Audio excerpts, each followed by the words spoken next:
দেখো চলে এসেছি আজকে একদম একটা সাধারণ জিনিস নিয়ে, অসাধারণ লাগে খেতে। তার জন্য পুরো ভিডিওটা একদম শেষ পর্যন্ত সঙ্গে থাকতে হবে। কি করে এটাকে অসাধারণ করলাম, যারা খেতে চায় না তাদের জন্য কি করে তাদের বারবার চাওয়ার জন্য কি রেসিপি করব এবং কি জিনিস তাতে দেব একদম শেষে, সেটা সঙ্গে না থাকলে কেউ দেখতে পাবে না, বুঝতে পারবে না। সজনে ফুল সবাই রান্না করতে জানো, সবাই অনেক রান্না করছো, খেতে খাচ্ছ, কিন্তু অনেককেই খেতে চায় না। যেমন আমার বোনের ছেলে গন্ধ ভালোই বাসে না, খাওয়াতেই পারছে না। হ্যাঁ, তার জন্য ওকে আমি বললাম যে এইভাবে কর। সেটা কি বলেছি সেটা নিশ্চয়ই শুনতে পাবে। আমার বড় ননদ উনি ছিলেন এরকম, কোনো দিনও সজনে ফুল ওনার গন্ধ খেতে পারতো না। তার জন্য এই রেসিপিটা নিয়ে এসেছি, তোমরা সঙ্গে থাকো, দেখো হ্যাঁ কেমন কী করলে পরে সেই রান্নাটা খেতে পারবে। হ্যাঁ, দেখো দিয়ে দিচ্ছি তেল। তেলের মধ্যে গরম কালো জিরে দিয়ে দিলাম। কালো জিরে সুন্দর ফুটে গেছে একদম সাধারণভাবে। দেখো রসুন পেঁয়াজ দিয়ে দিলাম, রসুন কুচি দিয়ে দিলাম, একটা কাঁচা লঙ্কা চেরা দিয়ে দিলাম। এগুলো তো সাধারণ, তোমরা যাও সাধারণত হ্যাঁ রান্না করো। হ্যাঁ, এগুলো কোনো ব্যাপারই না, সকলেই জানো পেঁয়াজ রসুন দিয়ে এটা রান্না করে। আর যারা নিরামিষ রান্না করে তাদের কথা আলাদা, নিরামিষভাবে সেটা করে খেতে পারো। হ্যাঁ, সেটা আমি যেটা দেবো সেটা নিরামিষভাবেও করে খেতে পারবে তোমরা। হ্যাঁ, একদম সঙ্গে থেকে পুরো ভিডিওটা দেখতে হবে।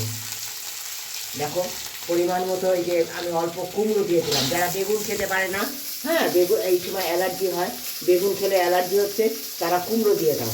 হ্যাঁ, অল্প আলু দিয়ে দিলাম পেঁয়াজের সঙ্গে ভাজার জন্য।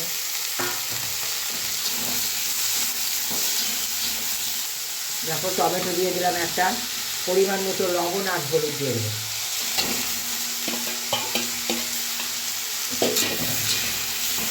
একদম পুরো ভিডিওটা দেখতে হবে সঙ্গে থেকে, একদম স্কিপ করে দেখলে কিন্তু জানতে পারবে না আমি একদম কী দেবো।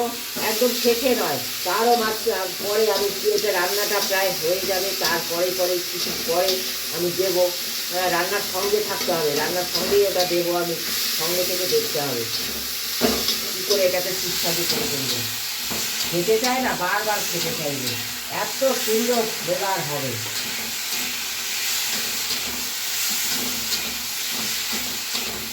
প্রয়োজন নেই বন্ধুরা, এটা একটা হেলদি টেস্টি খাবার। হ্যাঁ, তাই জন্য আমি খুব পেঁয়াজ রসুন আলু খুব বেশি ভাজলাম না, তোমাদের যদি মনে হয় তোমরা ভেজে নিতে পারো। হ্যাঁ, এবার দেখো এই দেখো আমার সজনের ফুল, আর এই সজনে ফুলের মধ্যে দেখো ছোটো ছোটো ডাঁটা ভর্তি। হ্যাঁ, এইগুলো সব দিয়ে দেবো, এই ছোটো ছোটো ডাঁটাগুলো একসঙ্গে দিয়ে সুন্দর করে ধুয়ে বেছে নিয়েছি, সব একসঙ্গে দিয়ে দেবো। দিয়ে সব কিছু সিদ্ধ হতে দেবো বন্ধুরা। সিদ্ধ হওয়া পর্যন্ত সঙ্গে থাকো, আমি 2 মিনিটের জন্য আমি ঢেকে দেবো। সব কিছু দিয়ে নাড়িয়ে চাড়িয়ে ঢেকে দিয়ে ফিরে আসছি তোমাদের সঙ্গে। দেখো সব কিছু দিয়ে খুব সাধারণ, একদম সাধারণ রান্না, কিন্তু এত অসাধারণ লাগে না খেতে, সামনার বাইরে। ঢেকে দেবো বন্ধুরা আমি এটা। দেখো বন্ধুরা একদম তৈরি হয়ে গেছে সুন্দর সজনে ফুল ভাজাটা। এবার দেখো আমি দিয়ে দিচ্ছি কাঁচা লঙ্কা, আর 2টো কাঁচা লঙ্কা দিলাম, একটু লেবুর রস দিলাম। হ্যাঁ, তোমাদের যদি গন্ধরাজ লেবুর রস থাকে তোমরা গন্ধরাজ লেবুর রস দেবে। আমি এমনি পাতিলেবুর রসটা দিলাম, আমার ঘরে ছিল না পাতিলেবু, আমি দিয়ে দিচ্ছি গন্ধরাজ লেবুর পাতা। এই দিয়ে আমি দেবো ঢেকে।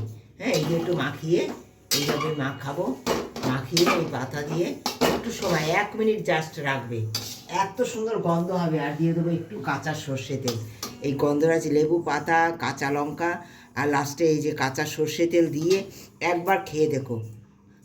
হ্যাঁ, কাঁচা সর্ষে তেল দিলাম, আর দিয়ে দেবো সামান্য চিনি, সামান্য চিনি দিলাম,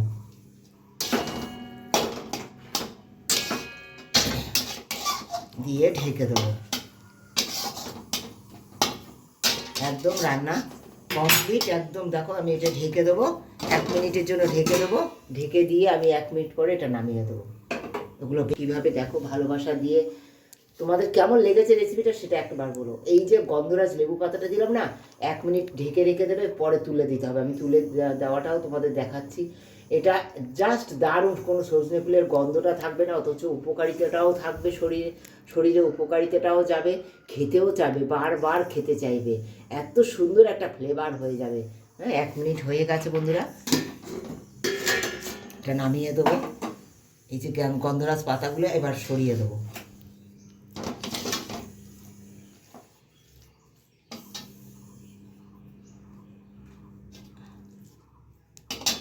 এই গরম অবস্থায় পাতাটা দিতে হবে, দিয়ে এরকম ঢেকে রেখে দিতে হবে। এবার একদম তৈরি। সামান্য চিনি দিয়েছি, তোমরা যদি চিনিটা স্কিপ করতে চাও স্কিপ করতে পারো।